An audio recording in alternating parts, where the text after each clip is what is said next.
Bismillahirrahmanirrahim. Assalamualaikum warahmatullahi wabarakatuh. Alhamdulillahirrabbilalamin. Hamdan katsiran tayyiban barakan fih. Wassalatu wassalamu ala nabiyyina Muhammadin sallallahu alaihi wasallam wa ala alihi wa ashabihi wa man tabi'ahum bi ihsanin ila yaumin la raiba fihi amma ba'd. Alhamdulillah, kita panjatkan segenap pujian kepada Allah Subhanahu wa taala. Hari ini 1 Januari 2026 merupakan rangkaian awal daripada takwim yang sudah disebut dengan tahun 2026. Tentunya saya percaya setiap kita setiap sahabat-sahabat semua tentu sudah memiliki pelan-pelan ataupun rancangan-rancangan yang tentunya lebih baiklah dipersiapkan untuk menjalani hari demi hari pada tahun 2026 ini. Perancangan itu adalah satu bentuk bahwa kita sentiasa berpikir tentang sesuatu yang niscaya. Niscaya itu maknanya sesuatu yang perlu ada dan kita perlu persiapkan, walaupun sebetulnya apa-apa yang bersifat kehadapan itu tentu tidak mudah untuk ditebak, tidak mudah untuk dipastikan, tetapi kita perlu menyiapkan dengan persiapan yang tentunya lebih baik, lebih terancang, dari segi perancangannya, kemudian dari segi manusianya kita juga berusaha untuk mohon pada Allah dihimpunkan dengan manusia-manusia, dengan insan-insan yang memiliki satu kesatuan pemikiran yang boleh akhirnya bergerak secara kolektif dalam melakukan hal-hal yang terbaik insyaallah. Di awal tahun inilah kita coba untuk berazam dan mempersiapkan segala-galanya agar apa yang mungkin selepas kita muhasabah pada tahun 2025 yang baru saja berlalu semalam, mana yang kurang tentu kita akan coba untuk tutup dan kita perbaiki, dan kita siapkan segala sesuatunya itu dengan lebih baik pada tahun ini insyaallah. Dan pada pagi hari ini insyaallah saya mengambil satu ruang dan peluang untuk mencobalah satu bentuk usaha untuk melatih diri dengan mencoba untuk memberikan perkongsian secara ringkas, dan pada pagi hari ini kita mulakan dengan satu hadis yang membincangkan tentang keutamaan bertasbih, keutamaan bertasbih. Saya percaya sahabat-sahabat sudah memulakan pagi hari ini selepas sholat subuh tadi, mungkin sudah membaca Al-Quran, kemudian sudah melazimkan diri dengan azkarus sobah. Di antara azkarus sobah itu, di penutupnya itu sebelum kita bersalawat kepada Nabi, sebelum kita mengucapkan la ilaha illallah itu ada satu zikir subhanallah bihamdi itu, yang insyaallah pada kesempatan kali ini saya rujukkan kepada satu hadis yang diriwayatkan oleh Abu Hurairah, kunna inda Rasulullah sallallahu alaihi wasallam, di mana Abu Hurairah mengkisahkan bahwa kami ada di sekitar Rasulullah atau bersama Rasulullah sallallahu alaihi wasallam. Kemudian ketika itu Rasulullah sallallahu alaihi wasallam bertanya, ayajizu ahadukum ayyak sibakulla yaumin alfasanah, Rasulullah bertanya, apakah ada yang mampu, ya, salah seorang daripada kalian itu untuk melakukan setiap harinya adalah dengan 1000 kebaikan, ya. Jadi ada tak di antara kalian, wahai para sahabat-sahabatku, yang boleh melakukan dalam satu hari itu 1000 kebaikan? Maka fasa'ala sa'ilun, ya, min julasaihi, bertanyalah, ya, salah seorang sahabat yang ada dalam himpunan. Mereka katakan, ya, ditanyakan oleh salah seorang sahabat ini, wahai Rasulullah, bagaimana, ya, kaifa yaksibu ahaduna alfa hasanah, bagaimana, ya, mungkin, ya, seseorang daripada kami ini mampu untuk melakukan 1000 kebaikan, ya, 1000 kebaikan dalam masa satu hari. Maka Rasulullah sallallahu alaihi wasallam, ya, bersabda, yusabbihu mi'ata tasbihatin fayuktabu lahu alfa hasanah au yuhattu anhu alfa khati'ah. Rasulullah memberikan satu jawaban bahwa ketahuilah bahwasanya orang yang mampu melakukan tasbih 100 kali, ya, itu akan dicatat sebagai 1000 kebaikan dalam satu hari, ataupun yang kedua akan dihapus 1000 kesalahan daripadanya. Nah, jadi daripada hadis ini, ya, kita melihat bahwa ada beberapa perkara yang sangat mendasar yang kita boleh munasabahkan, ya. Pertama, dalam hadis yang mengkisahkan tentang bagaimana Rasulullah dengan para sahabat, di situ kita nampak pribadi Rasulullah yang begitu mengambil berat, ya, tentang sahabatnya, tentang umatnya, sehingga kita melihat bahwa Rasulullah SAW sentiasa memberikan targhib, ya, motivasi, ya, kepada umatnya dengan orientasi-orientasi yang apa namanya, yang di dalamnya itu sesungguhnya tidak memisahkan aspek zahir semata, tetapi berkait erat dengan aspek batin. Maknanya sisi manusia yang di dalamnya ada aspek dalaman dan luaran, zahir dan batin, itu sentiasa diperhatikan oleh Rasulullah. Dan setiap targhib ataupun motivasi yang Rasulullah SAW berikan kepada sahabat itu sentiasa memperhatikan dua aspek itu, ya. Maknanya tidak ada pesan Rasulullah itu melainkan apa? Jangan buat benda yang sifatnya amaliyah belaka sementara tidak berbasis pada keilmuan, atau jangan berilmu saja sementara amaliyah tak ada. Macam tu boleh, ya. Nah, jadi begitulah Rasulullah dalam memotivasi para sahabatnya. Dalam hadis tadi itu, ya, ketika kita contohlah, kita kadang-kadang kan dengan guru-guru kita, ketika kita ditanya, ya, murid-murid semua, ya, siapa yang nak dapatkan 1000 kebaikan? Oh, mesti kan. Jadi dari sini, hadis ini pun kita melihat bahwa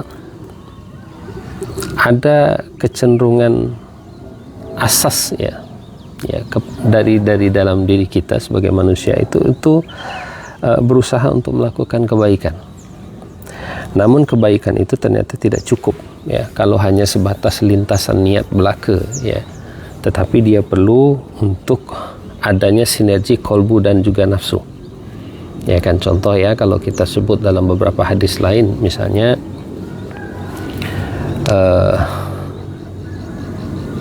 innallaha la yanzuru ila ajsamikum, ya, wala suwarikum au suwarikum ila wala ajsamikum walakin yanzuru ila qulubikum wa a'malikum. Nah, redaksi hadis tadi nak bagi tahu Allah itu justru tidak melihat kepada aspek yang sifatnya apa? Hanya setakat zahir belaka, ya, penampilan belaka, fizikal belaka. Karena apa? setiap orang sudah dikadarkan dengan keadaannya masing-masing, wajahnya masing-masing, tubuhnya masing-masing, ya. Wala yanzuru ila suarikum wa ajsadikum, tidak tengok tampan, tidak tengok jasad yang memang setiap orang berbeza-beza, tapi Allah melihat di situ walakin yanzuru ila qulubikum wa a'malikum. Tapi Allah Subhanahu wa taala melihat kepada keadaan kolbu seseorang, kualitinya, ya. Kemudian apakah itu cukup? Tidak. Dia juga akan melihat kepada apa yang disebut dengan amal, ya. Jadi kalau disebutkan Allah melihat kepada sisi kolbu dan juga amal, itu maknanya kita tidak boleh hanya tersangkut pada bab-bab yang sifatnya keilmuan belaka tanpa amalan, atau mungkin beramal saja tanpa dilandasi keilmuan. Jadi menarik sebetulnya hadis Nabi tadi ketika Allah katakan Allah Subhanahu wa taala tidak melihat kepada bentuk rupa ataupun jasad, tapi Allah melihat kepada keadaan kolbu, ya. Maknanya kalau kita perhati semula, ya, mencari tahu semula tentang kenapa Allah lihat kepada kolbu, sekali lagi jawaban itu hanya boleh dimengerti dengan baik ketika kita memahami ternyata kolbu, ya, dalam perspektif wahyu itu lagi-lagi menjadi asas kepada hal yang terkait dengan pemikiran, hal yang terkait dengan kefahaman, hal yang terkait dengan keimanan, ya, hal yang terkait dengan ingatan. Karena itu perlu, ya, dilihat itunya, ya, macam mana orang itu jelas tak pemikirannya, jelas tak keimanannya, jelas tak kefahamannya, ya. Kalau jelas benda ini, maka inilah sesungguhnya akan membantu, ya, memberikan satu instruksi kepada jiwa untuk akhirnya melakukan amalan. Jadi kalau datanya bagus, maka kita senang untuk maklumkan kepada jiwa untuk melakukan amal yang soleh. Tapi kalau seandainya kita tak punya data dalam kolbu kita, kefahaman kita keliru, ilmu kita bermasalah, ya, iman mungkin hanya stuck macam tu ataupun mungkin turun, ya, ingatan kita pun, ya, tentang keakhiratan, tentang keilmuan dan sebagainya yang baik-baik belakalah, ya, itu tak ada, maka bagaimana kita boleh memberikan satu input, memberikan satu instruksi kepada jiwa kita untuk melakukan amal? Kan susah. Okey. Disitulah maksudnya bahwa Allah akan melihat kepada keadaan kolbu seseorang dan juga kepada amalannya. Jadi dalam motivasi yang Rasulullah SAW sampaikan kepada sahabat Abu Hurairah dan yang lainnya, ya, bahwa setiap orang satu hari itu boleh melakukan 1000 kebaikan, ya. Maka di situ juga nak bagi tahu ada pesan-pesan Rasulullah itu dengan kalkulasi ataupun matematik yang kadang-kadang tidak mengikuti cara kita berkira, ya. Jadi matematik dalam perspektif wahyu itu dia lebih akan apa? Setiap kebaikan akan dilipat gandakan. Maka kata Rasulullah, kalau kamu mampu dalam satu hari bertasbih, ya, itu dengan mengucapkan subhanallah yang dilandasi juga dengan satu makrifat lah, kan, ya kan.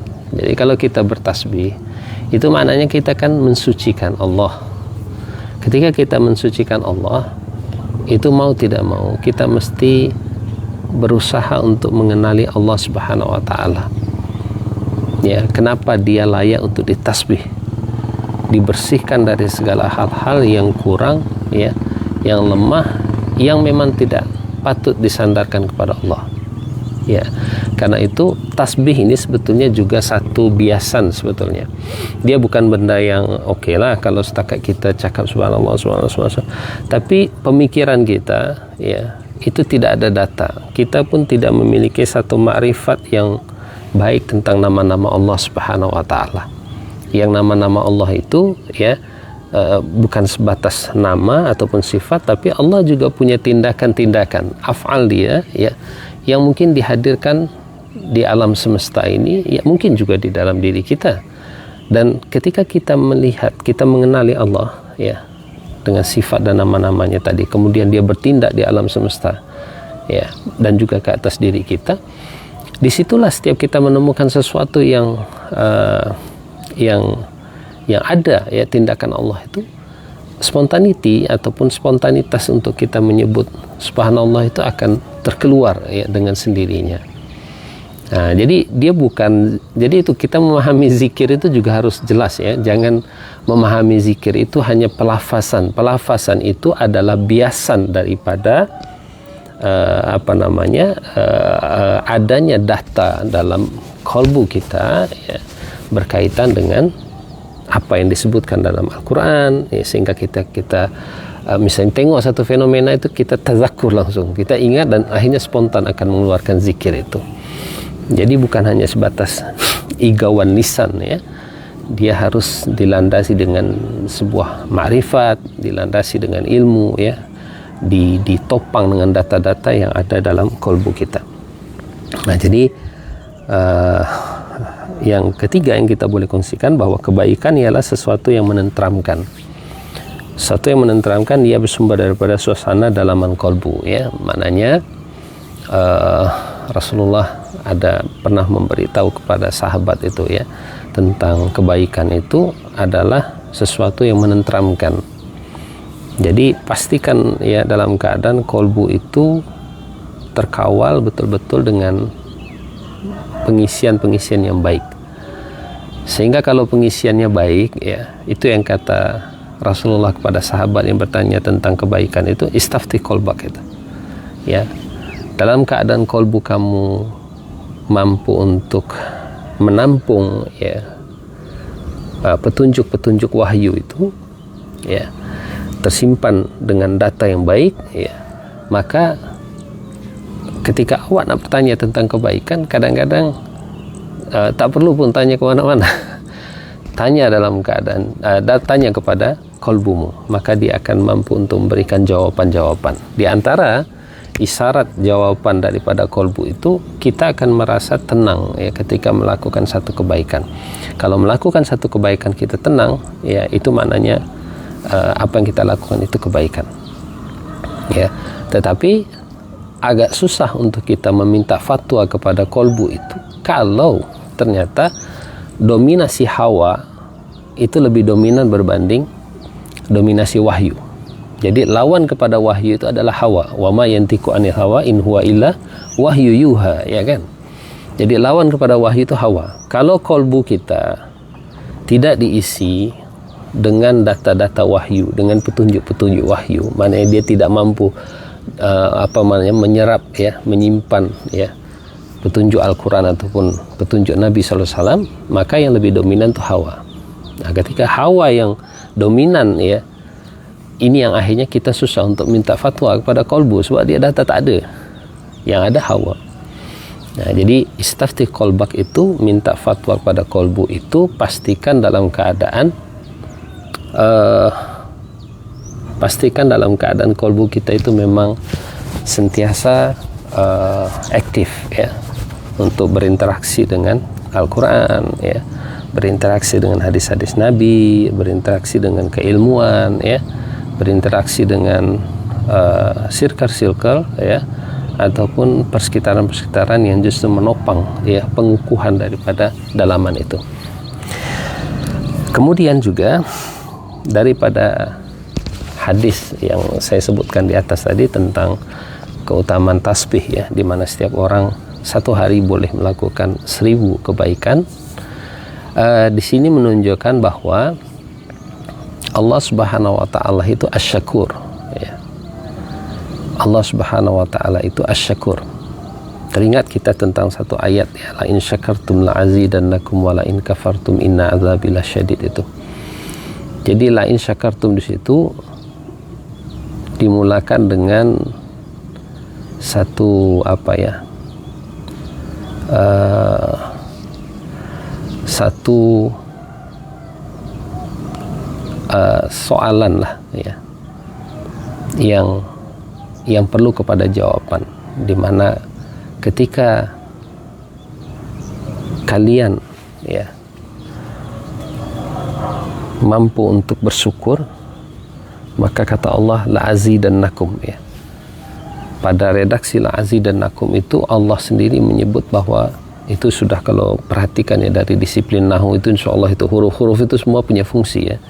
Tapi nak bagi tahu Allah katakan saya sendiri yang akan menambah ya, kebaikan ya buat kalian. Maknanya konsekuensi daripada kesyukuran yang kita lakukan Allah sendiri akan melakukan, dan itu diperkukuh dengan hadis tadi ya, bahwa 100 kebaikan yang kita lakukan dengan menyebut tasbih subhanallah bihamdi itu Allah akan lipat gandakan menjadi 1000 kebaikan, ataupun Allah akan padamkan dengan 1000 kesalahan khati'ah ya yang kita lakukan. Jadi yang terakhir adalah kita coba untuk sentiasa memulai ya harian kehidupan di pagi hari dengan zikir dan tasbih di dalamnya ya. Tentang tasbih itu nanti boleh dilihat dalam azkarus subah bagian terakhir ya, sebelum lafaz la ilaha illallah itu ya, itu ada sebelumnya itu subhanallah bihamdi. Kita cobalah dengan kebiasaan ya, paling tidak tanamkan satu azam ya.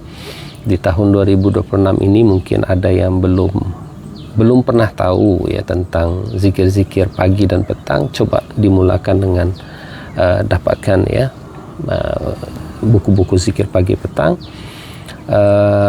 coba dibaca dulu ya, coba diniatkan kalau boleh ini 1 bulan nih saya baca dulu, lepas itu bulan kedua saya coba untuk menghafaznya ya, ataupun lebih bagus sebelum menghafaz cari tahu maksudnya dulu satu demi satu. Insyaallah kebaikan ya, kebaikan ini jangan disangsikan atau diragukan, Allah akan bantulah ya. Jadi bulan kedua saya akan coba baca maksudnya, bulan ketiga saya akan coba hafaz setiap setiap zikir-zikir yang ada itu pagi dan petang, dan misalnya bulan keempat saya nak tadaburi ya setiap lafaz ya. Indah terus terang tuan-tuan dan puan-puan, kenapa ya zikir pagi dan petang itu kalau betul-betul ditadaburi, di antaranya lah ya, kita insyaallah akan selamat dari berbagai lorongan-lorongan syahwat, subhat ya, yang pada hari ini Masya Allah dominasinya terlalu banyak ya. Nak kemana-mana itu susah dah sekarang. Buka handphone pun kita akan terdedah dengan berbagai info yang kadang-kadang menyulut ya emosi kita ya kan. Pergi keluar rumah, pergi ke pasar ya, dengan berbagai fenomena dia. Jadi besar ujian kita, hari demi hari itu besar ya. Karena itu kalau kita baca, kita fahami, kita tadaburi zikir-zikir ya, setiap zikir-zikir dalam pagi ataupun petang itu, sungguhnya dia itu adalah satu bentuk hisnul muslim ya, satu bentuk usaha kita untuk membentengi diri kita. Kalau benteng diri tak ada, ya mungkin boleh dijangkalah kan, mudah untuk pengaruh-pengaruh yang tidak baik itu masuk. Bahkan kadang-kadang kita akan mengiyakan saja apa saja yang berlaku dalam kehidupan kita tanpa seleksi ataupun satu sikap yang jelas macam itu. Jadi sekali lagi merujuk kepada apa yang disampaikan oleh sahabat Abu Hurairah melalui riwayatnya tadi, kita boleh belajar bahwa ada satu motivasi daripada Rasulullah, sebolehnya kita usahakan ya. Bayangkan satu hari kita boleh memperoleh 1000 kebaikan dengan mencoba melatih diri ya bertasbih 100 kali satu hari ya kan. Mungkin ada yang bertanya, oh saya tak boleh buat sekali nih. Okey, saya tak boleh buat pagi hari misalnya kan, masa zikir pagi itu nak sebut 100 kali misalnya. Iya, coba dilatih berapa yang mampu dulu ya. Kemudian kalau tak mampu mungkin pagi 5 waktu itu saya coba misalnya 20 kali. Nanti masuk salat zuhur ya kan, selepas solat sebut lagi 20 kali. Masuk asar 20 kali. Latih macam tu. Jadi sesuatu insya-Allah ya tuan-tuan dan puan-puan yang baik itu bukan mudah. Makanya ketika Rasulullah bagi tahu siapa yang mampu untuk menyebut subhanallah itu, kita yang mendengar, kita respon awal itu kan selalunya dengan dengan pemikiran kita kan. Tapi itu tadi, kalau segala sesuatu itu hanya tersangkut pada pemikiran, itu tidak cukup. Karena itu perlu kepada pelaksanaan. Nak sebut 100 kali, duduk pagi lepas baca Quran ke apa, atau menghadap tengok, nak sebut rutin itu, Masya Allah ya, tidak mudah. Dan zikir ini kadang-kadang dia membuat kita jadi panas. Ya, karena itu niatkan juga lah ya kan, ketika baca zikir itu satu bentuk ya perlindungan ataupun ruqyah lah kan, walaupun ada ayat-ayat khas untuk ruqyah itu kan, tapi paling tidak zikir-zikir itu kita niatkan untuk mengobati lah ya kita, ya diri kita. Jadi insyaallah itu saja mungkin sebagai penyampaian pada pagi hari ini ya, 1 Januari 2026. Kita mohon pada Allah Subhanahu wa taala diberikan kemudahan ya dalam perjalanan kehidupan kita hari demi hari. Kita mohon Allah Subhanahu wa taala bimbing ya kita setiap hari untuk berada dalam keilmuan yang bertambah ya, amaliyah yang dikatakan sebagai ahsanu amala ya.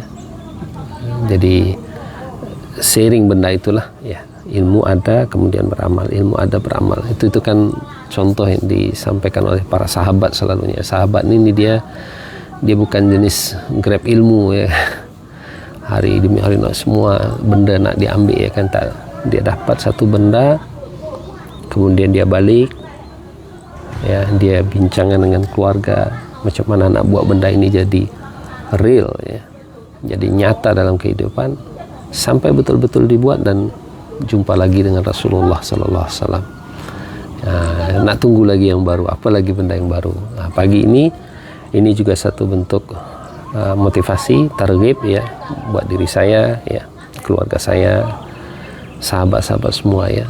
Satu targhib daripada Rasulullah SAW, bagaimana kita mampu untuk melakukan 1000 kebaikan satu hari. Subhanallah. 1000 kebaikan satu hari. Dengan apa? Bertasbih. Maka landasilah tasbih kita itu dengan ma'rifatullah, landasi dengan keilmuan, landasi dengan satu kesadaran ya tentang apa di sebalik tasbih yang kita lakukan. Itu saja insyaallah. Kita berharap boleh nanti insyaallah kita sambung pada pertemuan-pertemuan berikut ya, dengan perkongsian satu hari satu hadis ya. Harapnya kalau ada yang terlepas mungkin saya akan sambung pada hari yang berikut ya. Kadang-kadang kesibukan ini kita tak tahu ya, tapi itu satu bentuk komitmen, dan saya insyaallah akan berkongsi dalam Facebook saya satu hari satu hadis itu. Ya sebenarnya banyak aplikasi ya tuan-tuan dan puan-puan, sebenarnya banyak sangat aplikasi. Ada satu aplikasi yang sebetulnya kalau ada yang belum punya lah ya, sekejap ya. Oke. Hadis ya, hadis, ensiklopedia hadis ya, ensiklopedia hadis. Nanti puan-puan boleh buka Play Store, download di situ, dan di situ ada berapa opsional kalau misalnya mau berbayar ya. Dia banyak hadis kita akan diupdate selalu dalam bentuk poster hari demi hari, itu berbayar lah ya. Kemudian yang kedua, kita pun senang merujuk ya, hari demi hari kita boleh rujuk, misalnya contohlah masukkan saja kata-kata, misalnya saya hari ini nak bincang tentang apa, misalnya tentang contohlah kebijaksanaan ya, masukkan saja satu kata kebijaksanaan, dia akan bantu cari, jadi kita boleh lihat hadis-hadis itu. Kalau yang berbayar juga boleh tengok, dia boleh faedahnya apa ya, hadis-hadis tersebut itu boleh dirujuk. Jadi sebolehnya itu handphone 2026 ini diisi dengan aplikasi-aplikasi yang boleh menunjang ya, menyokong keilmuan kita, khasnya berkaitan dengan wahyu Al-Quran dan As-Sunnah Rasulullah Sallallahu Alaihi Wasallam. Jadi boleh dirujuk, tapi saya coba nanti akan cari hadis demi hadis, hari demi hari saya coba. Doakanlah ya, ini perlu keistiqomahan dan itu tidak mudah lah ya. Kadang-kadang pagi mungkin dah ada kesibukan, tak sempat lagi nak share ya. Jadi saya akan letak dalam Facebook satu hari satu hadis dengan tajuknya, kemudian saya susun lah ya. Kalaupun ada dapat nanti zikronya ya, saya akan susun juga, dan sahabat-sahabat boleh tengoklah nanti di situ insyaallah. Itu saja, mohon maaf kalau ada kekurangan, kekurangan dalam penyampaian kali ini ya. Billahi taufiq wal hidayah. Subhanakallahumma bihamdika asyhadu an la ilaha illa anta astaghfiruka wa atubu ilaik. Assalamualaikum warahmatullahi wabarakatuh. Masyaallah. Sini ada Abang Rifat Syauqi ya. Rifat Syauqi ini senior saya, abang kelas saya ya. Masa sekolah menengah dahulu, masyaallah. Belum pernah berjumpa lagi. Bunda Rahma, sehat Bunda? Insyaallah dimudahkan urusan Bunda di sana ya. Dan kepada yang lain juga, ada di sini Bunda Maria juga ya. Semoga sehat afiat, jaga kesehatannya. Assalamualaikum.